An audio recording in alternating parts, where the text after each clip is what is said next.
Hello there, children. Are you ready to hear a magical tale?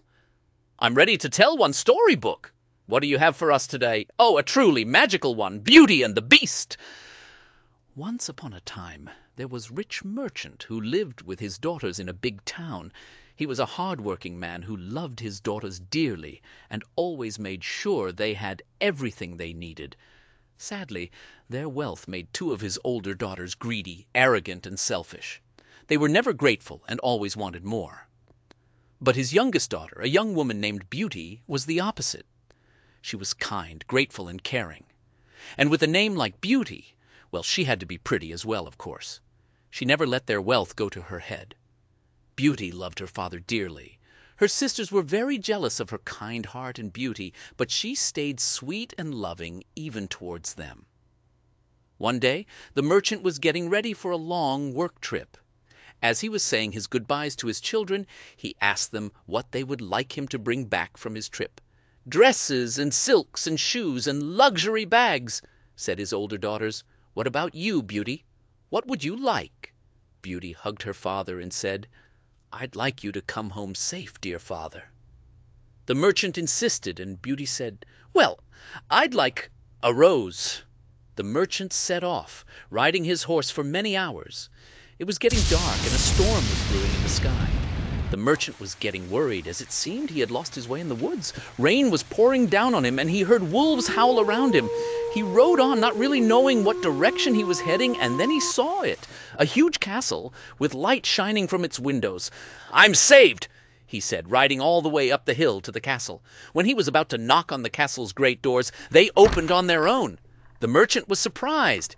He then walked into the great hall, calling out, "Hello, is anyone here?" But no one answered.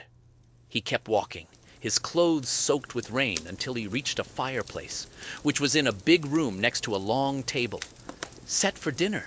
There was food of all kinds, glasses filled with wine, all he could wish for and more. He kept calling out, looking around to see if he could find someone, but no one was there. "Strange," he thought, "what to do? The storm is only getting stronger, and I lost my way in the forest. I better eat something, and when the owners finally come, I'll explain everything." He sat down and ate hungrily.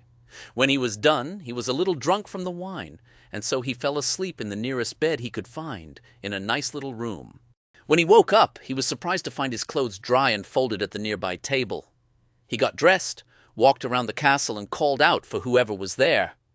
"Well, I really must leave, but thank you, whoever you are." As he was about to head out to his horse, he passed a beautiful garden which he hadn't seen yesterday in the storm. There was a gorgeous rose bush there, with amazing roses, beautiful and red. "My dear Beauty would be so happy," he said, picking out the most beautiful rose of all. He turned around to walk away, but was frozen in his place with fear. For what he saw before him was terrifying. A huge beast covered in fur, big antlers on his head, and sharp teeth coming out of his mouth. The beast was horrifying, and he was angry. "How dare you steal from me, old man? I saved you. I gave you food and fire and shelter, and this is how you repay me." The merchant was so scared he was shaking in his boots. The beast went over to the horse, which was whining in fear, and set him free. And the horse ran away quickly. Then he took the merchant to the castle dungeon and locked him up. "Please, please, let me go back to my daughters," he begged the beast.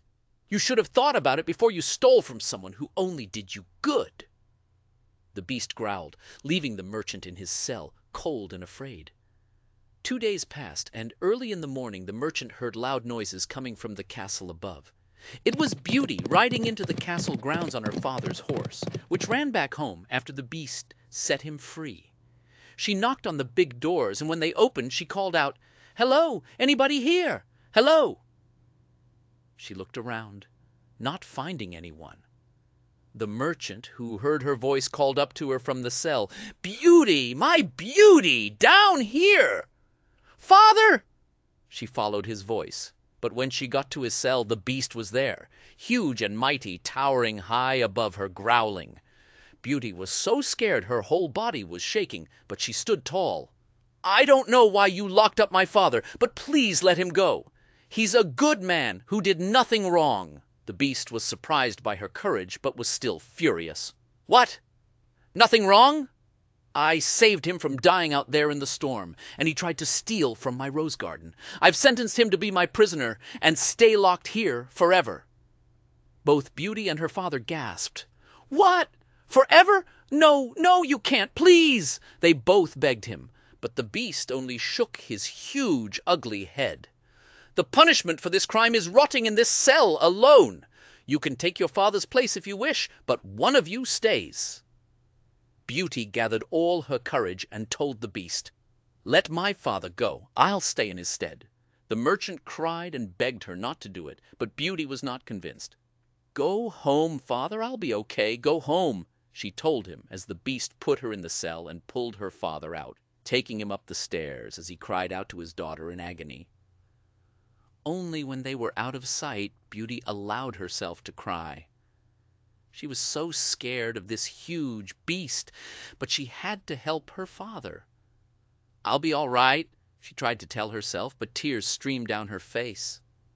The days passed, and to Beauty's surprise, she was still alive.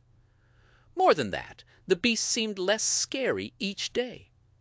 After only one night, he let her out of the cell and into a huge room with a big, comfortable bed and a fireplace. Then he sent for her to dine with him, and every evening they had dinner together. At first she was angry with him, upset and scared, but every time she thought he was going to scare her or be mean and monstrous, he was actually polite, kind, and even caring. He was gentle and shy, asked her to tell him stories, and they found themselves enjoying each other's company very much. A month went by. She grew to like the beast, who turned out to be very kind and sweet to her, hosting dinners for her, giving her gifts, and letting her explore the castle, which, like the beast, was not scary at all, but warm and welcoming to her. She almost forgot that she was his prisoner. It all seemed like a bad dream and nothing more, but she was missing her father and sisters so much. One evening, as they sat down to eat dinner in the fancy dining room, the beast seemed to notice Beauty's mood was not as it was before. "What is it, Beauty?" he said. Beauty sighed. I miss my family," she said quietly. "I haven't seen them in a very long time, and they are probably so sad and worried for me. It pains me to think how much worry I've caused them." The beast was quiet for a moment, deep in thought. "Well, you can go if you wish." Beauty was shocked. "What?" "You're free to go. I don't want to cause you sorrow. I've grown to love you, Beauty. I know you could never love an ugly monster like me, but—" Beauty was so touched by his words, she got up and started walking towards him, to put her hand on his shoulder. But suddenly there was a loud thump on the castle gates, and the noise only grew louder. The beast quickly got up. "Stay here, Beauty!"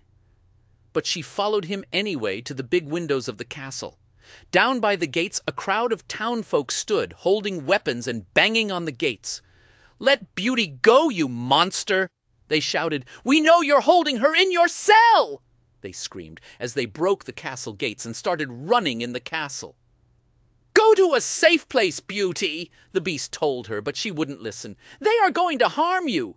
They think I'm your prisoner here. They don't know what's really going on. I can't let them harm you. She couldn't even finish her sentence, and in they came, a large crowd of angry townsfolk running towards the beast and her, separating them. Beauty tried to call out, "No, please, I'm all right. He didn't harm me. He's good, please." But they wouldn't listen. The moment they saw him, all they could see was a huge, ugly monster, and they made up their minds. "Kill him!" one of them shouted, as they dragged the beast out to the gardens. Beauty screamed and ran after them. Some men tried to stop her, but she got away. She ran as fast as she could, but when she got to the beast, it was too late. He lay there on the ground of the rose gardens, lifeless. The townfolk were laughing and celebrating as they walked away and left the castle, but Beauty wasn't. Broken-hearted, she went down on her knees beside him and cried, "No, no, please, please don't leave me. She put her hand on his chest. "I love you." At first she didn't notice anything, for her eyes were filled with tears and her head bent down. But after a few moments she felt something moving above her like a warm breeze, and she looked up. Sniffing and blinking at the bright light in front of her, she suddenly realized the Beast was gone. Instead, a handsome young prince stood tall next to her, surrounded by fairy light, smiling at her. "What is going on?" she stuttered. The prince pulled her up gently to her feet. "It's me, Beauty." "Beast!"